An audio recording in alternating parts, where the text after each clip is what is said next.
हर कोई मृत्यु से डरता है, लेकिन जन्म और मृत्यु सृष्टि के नियम है। यह ब्रह्मांड के संतुलन के लिए आवश्यक है। इसके बिना मनुष्य एक दूसरे पर हावी हो जाते हैं। कैसे, इस कहानी के द्वारा समझते हैं।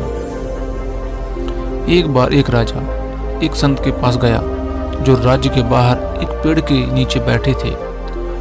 राजा ने पूछा, हे स्वामी, क्या कोई औषधि है जो अमरता दे सके? कृपया मुझे बताइए। संत ने कहा, हे राजा, आपके सामने जो 2 पर्वत हैं उन्हें पार कीजिए। वहां पर एक झील मिलेगी, उसका पानी पीने से आप अमर हो जाएंगे। राजा ने पर्वत पार कर झील पाई। जैसे ही वे पानी पीने झुके, उन्होंने कराहने की आवाज़ सुनी। आवाज़ का पीछा करने पर उन्होंने एक बूढ़े कमजोर व्यक्ति को दर्द से कराहते हुए देखा। राजा ने कारण पूछा तो उस व्यक्ति ने कहा, मैंने इस झील का पानी पी लिया और अमर हो गया। जब मेरी उम्र 100 साल की हुई तो मेरे बेटे ने मुझे घर से निकाल दिया। मैं 50 साल से यहाँ पड़ा हूँ बिना किसी देखभाल के। मेरा बेटा मर चुका है और मेरे पोते अब बूढ़े हो चुके हैं। मैंने खाना पीना बंद कर दिया है, फिर भी जीवित हूँ। राजा ने सोचा, बुढ़ापे के साथ अमरता का क्या फ़ायदा? अगर मैं अमरता के साथ यौवन भी प्राप्त कर सकूं तो। राजा वापस संत के पास गए और समाधान पूछा, कृपया मुझे अमरता के साथ यौवन प्राप्त करने का उपाय बताएं। संत ने कहा, झील पार करने के बाद आपको एक पर्वत मिलेगा, उसे पार करिए और एक पेड़ मिलेगा जिस पर पीले फल होंगे। उन फल में से एक खा लीजिए और आपको अमरता के साथ यौवन भी मिल जाएगा। राजा ने दूसरा पर्वत पार किया और एक पेड़ देखा जिस पर पीले फल लगे थे। जैसे ही उन्होंने फल तोड़ने के लिए हाथ बढ़ाया तो तेज बहस और लड़ाई की आवाज़ें सुनाई दी।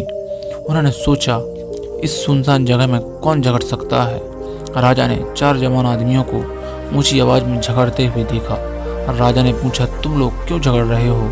उनमें से एक बोला, मैं 200 साल का हूँ और मेरे दाहिने वाले व्यक्ति की उम्र 300 साल की है। वह मुझे मेरी संपत्ति का हिस्सा नहीं दे रहा है। जब राजा ने दाहिने वाले व्यक्ति से पूछा तो उसने कहा, मेरा पिता जो 350 साल का है अभी भी जीवित है और उसने मुझे मेरा हिस्सा नहीं दिया, तो मैं अपने बेटे को कैसे हिस्सा दूं?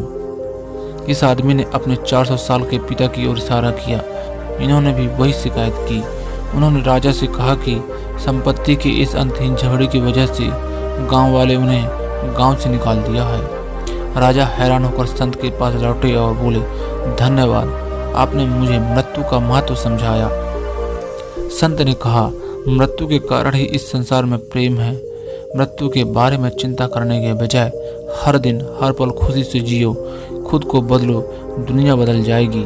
जब आप स्नान करते समय भगवान का नाम लेते हैं तो वह एक पवित्र स्नान बन जाता है। जब आप खाना खाते समय नाम लेते हैं तो वह भोजन प्रसाद बन जाता है। जब आप चलते समय नाम लेते हैं तो वह एक तीर्थ यात्रा बन जाती है। जब आप खाना पकाते समय नाम लेते हैं तो वह भोजन दिव्य बन जाता है।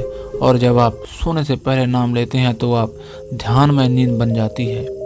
जब आप काम करते समय नाम लेते हैं तो वह भक्ति बन जाती है। और जब आप घर में नाम लेते हैं तो वह घर मंदिर बन जाता है। इसीलिए स्वस्थ रहें और खुशी से जिएं और इस अंतहीन जीवन के बारे में ज़्यादा मत सोचें, क्योंकि ये अंतहीन जीवन ही खुशियों और प्रेम का है।